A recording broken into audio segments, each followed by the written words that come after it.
काफ़ी लोग इसमें ब्लंडर मार जाते हैं, ठीक है, क्योंकि वो दो लाइनों को याद कर लिए फील करते हैं कि हमें आप समझ आ गई। याद करना और चीज़ है, समझना बिल्कुल एक डिफरेंट चीज़ है।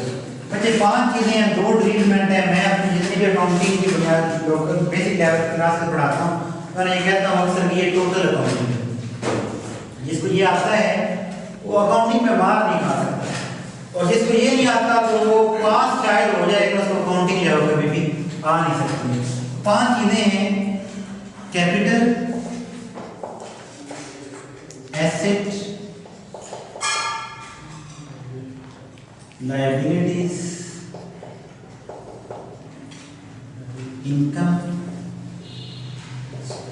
और एक्सपेंस। बच्चे किसी भी गिवन बकेट में या तो ये बढ़ रही होती है या कम हो रही होती है या इन्हें कुछ भी नहीं हो रहा। जिसे कुछ भी नहीं हो रहा उसको हम छेड़ भी जाहिर सी बात, जो बढ़ रही है या कम हो रही है उसी के हमें टेंशन है। और बढ़ने कम होने से हमारा अकाउंटिंग में क्या हो रहा है, आपके पास पहले एक मार्कर था, आप एक मार्कर और ले आइए, पहले से बढ़ गई, ठीक हो गया। आपके पास पहले जो बिल्डिंग थी वो सिंपल थी, आपने जरा फर्निश किया उसको, आपका 20 लाख और लग गया। हम ये कहते हैं पहले से बढ़ गए। इंक्रीज डिक्रीज का हमारा जो तर्जमा है वो क्या है कि किसी चीज में इजाफा। आपके पास पहले 6 चेयर थी, आप 3 और ले आए, इंक्रीज हो गया। आपके पास 7 चेयर थी, उनकी रिपेयर होने वाली थी या वो टूटी फूटी थी और उनको इस तरीके से दोबारा सेटल किया गया कि आप चेयर के लेवल पे आ गई है, हम इसको भी इंक्रीज ही बोलते हैं, क्योंकि अब वो पहले तो वो लकड़ी का ढेर था, आपको दोबारा से क्या बन गई है, चेयर बन गई है, ठीक है जी। तो इसको हम क्या बोलते हैं, इंक्रीज या डिक्रीज। तो किसी भी गिवन वक्त में इन 5 चीजों में 2 में से एक ही काम हो रहा होता है, या तो ये बढ़ रही होती है या ये कम हो रही है। कैपिटल जब बढ़ता है तो ये क्रेडिट होता है, जब ये कम होता है तो क्या होता है, डेबिट। CRDR से आप वाकिफ होंगे, सिंपल एब्रिविएशन है डेबिट और क्रेडिट, ठीक है जी। एसेट जब बढ़ता है तो ये डेबिट होता है, जब कम होता है तो क्या होता है, क्रेडिट होता है। लायबिलिटी एसेट की ऊपर होती है, कॉमन सेंस की बात है, बढ़ेगी तो क्रेडिट होगी, कम होगी तो। इनकम बढ़े तो क्रेडिट, कम हो तो डेबिट। एक्सपेंस बढ़े तो डेबिट, कम हो तो क्रेडिट। अब ये अगर आप इसको इंडिविजुअल याद करें तो बड़ा मुश्किल हो जाएगा। इसका एक आसान क्रिया ये है कि एसेट और एक्सपेंस की नेचर और बिहेवियर सेम है। एसेट और अभी थोड़ी देर पहले हमने बात की कि दोनों में काम तो सेम हो रहा होता है, आपका खर्चा हो रहा होता है। एक के बदले ऐसा खर्चा है जो बाद में भी बेनिफिट देता है, उसको हम एसेट बोल देते हैं। एक के बदले ऐसा खर्चा है जो बाद में बेनिफिट नहीं देता, उसको हम क्या बोल देते हैं, एक्सपेंस। ठीक हो गया। तो इसका मतलब है नेचर सेम है, बिहेवियर सेम है, अकाउंटिंग डील भी सेम तरीके से करती है। दोनों में अगर इजाफा हो, इंक्रीज हो, बढ़े तो डेबिट होते हैं, और अगर इनमें कमी हो तो क्या होते हैं, क्रेडिट। कोई मसला, बढ़े तो डेबिट, कम हो तो क्रेडिट। इनकम, कैपिटल और लायबिलिटी, ये बढ़े तो क्रेडिट होते हैं और कम हो तो डेबिट। ये आसान क्रिया है, याद करने के लिए। मैं आपके तौर पे याद करने के खिलाफ हूँ, मैं अंडरस्टैंड करने के हक में हूँ, ठीक है, कि बंदा उसको ये समझ ले। बाकी बाद लोगों की ये थ्योरी है कि चीज को रट्टा पहले मार लो, समझ बाद में लो तो भी काम चल जाता है, ठीक है। तो जो किसी का है लर्निंग करने का कार्य, ये दोनों बढ़े तो डेबिट, कम हो तो क्रेडिट। नीचे वाले तीनों बढ़े तो क्रेडिट, कम हो तो डेबिट। ये काम आपने करना होता है जर्नल में जाके, ठीक हो गया। ये सादा सा फार्मूला है। अब इस फार्मूले में तो कोई इशू नहीं, इशू कहाँ पर है कि हमें पता नहीं चलता कि जिस जो बात सामने बोली जा रही है वो इन 5 में से किस कैटेगरी में पास करती है। अब अगर मैं अपने लेवल पे सोचूं तो मुझे तो जाहिर सी बात है, अजीब लगता है अगर कोई बंदा समझ ना सके कि इन 5 में से कौन सा, क्योंकि हमारे रोज का ये काम है, हम इसी बात को पढ़ाते हैं, इसी बात को समझाते हैं। अगर आपको समझ नहीं आती तो कोई हर्ज नहीं है, क्योंकि आपका ये रोज का काम कोई नहीं इनको डिफाइन करना। लेकिन थोड़ी सी अंडरस्टैंडिंग जो है वो आपको समझा देगी। इसी कॉलेज से हम चलेंगे और इसकी सारी चीज़ों को इन 5 में किसी कैटेगरी में हम अभी फाल करवाएंगे विद इन 2 मिनट्स इंशाल्लाह।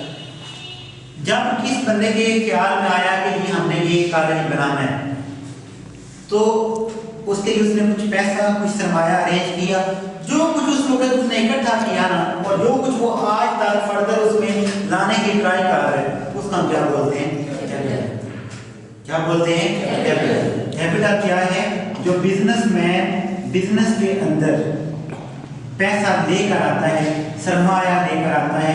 सरमाया एक ब्रॉड टर्म है जो कि हर उस चीज को कवर करती है जो वैल्यूएबल है, जिसके जरिए कुछ आगे चल सकता था। ठीक है जी। जैसे एक कार उसके पास पहले घर में दाने मौजूद थे, वो उन्हीं के जरिए फर्दर प्रोड्यूस करता है, तो जो कुछ वो उसमें लेकर आ रहा है वो सरमाया है। उसके पास एक सरमाया था जिसको वो बेच भी सकता था, खा भी सकता था, वो उसको शो करने के लिए दोबारा से ले आया है, तो उसका क्या कहलाएगा? कैपिटल कहलाएगा। ठीक है जी, कोई कंफ्यूजन इसमें? तो कॉलेज के लिए क्या है, जो कुछ जावेद साहब ने या उमैर साहब ने इकट्ठा किया यहाँ पे इन्वेस्ट करने के लिए, वो क्या कहलाता है? आपका कैपिटल। उसके बाद सबसे पहले आपको कॉलेज के लिए क्या चाहिए? बिल्डिंग चाहिए। बिल्डिंग आप खरीद भी सकते हैं, रेंट पे भी दे सकते हैं।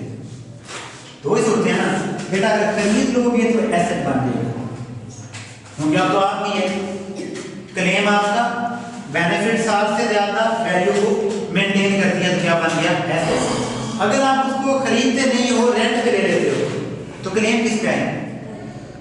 जिसकी बिल्डिंग है। तो आपका तो ना, तो आप क्या कि उसको पे कर रहे हो, रेंट पे कर रहे हो, मंथली आप उसको रेंट पे करते जाओ तो वापस चला जाता है एक्सपेंस।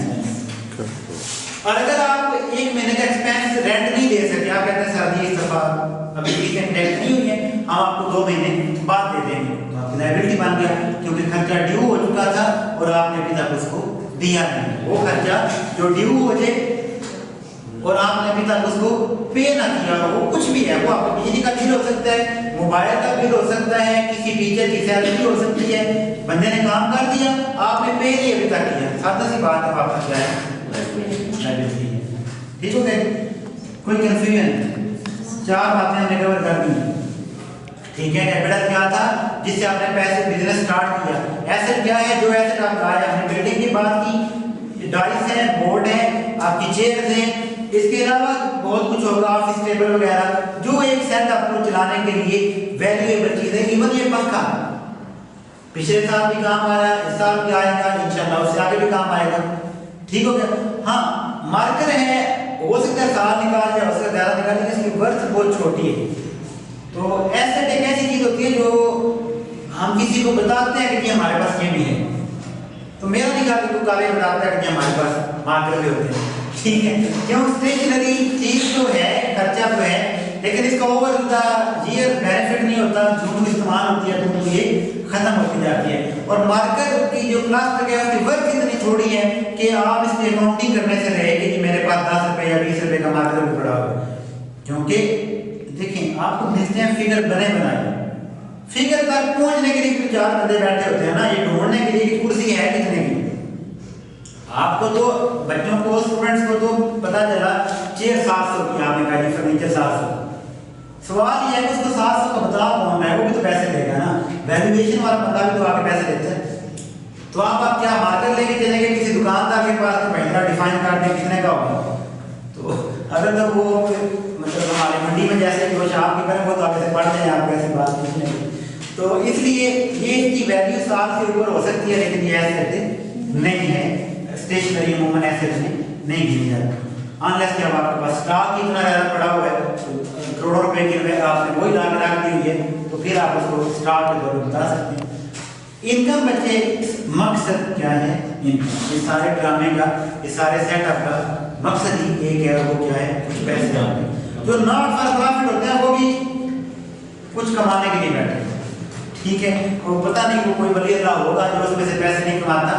ये आपके जितने एजुकेशन इदारे होते हैं, ये लिस्ट पे तो नॉट फॉर प्रॉफिट होते हैं, ताकि इन्हें टैक्स ना देना पड़े। तो लेकिन अगर आप इनसे पूछें तो आप दफा बात ये करते हैं खसारे में। ठीक है, तो खसारे का मतलब है कि आप प्रॉफिट में नहीं है, आप लॉस में हैं। ठीक है, तो बहरहाल ये बातें जरा हट जाती हैं। इनकम से क्या मुराद है कि जो उसके जरिए उन्होंने अर्न करना है इस सारे सेटअप के जरिए। सही हो गया? तो बच्चे एंड पे हम ये 2 बातों का आपस में कंपैरिजन करते हैं, इनकम का और एक्सपेंस का, और आइदर प्रॉफिट मिल जाता है या लॉस हो जाता है। अगर कुछ ना हो तो हम उसको क्या बोलते हैं? Break even point.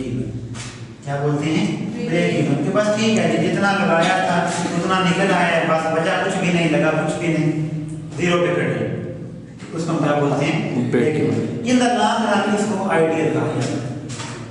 बिजनेस कुछ थ्योरेटिकल बातों में जाने का वक्त नहीं है कि अगर आप ब्रेक इवन पे हैं तो आपको बिजनेस कंटिन्यू करना है। मीन के पोटेंशियल मौजूद है, कुछ खर्चे अगर आप कंट्रोल करें तो आप प्रॉफिट में उसको जल्दी कन्वर्ट कर सकते हैं।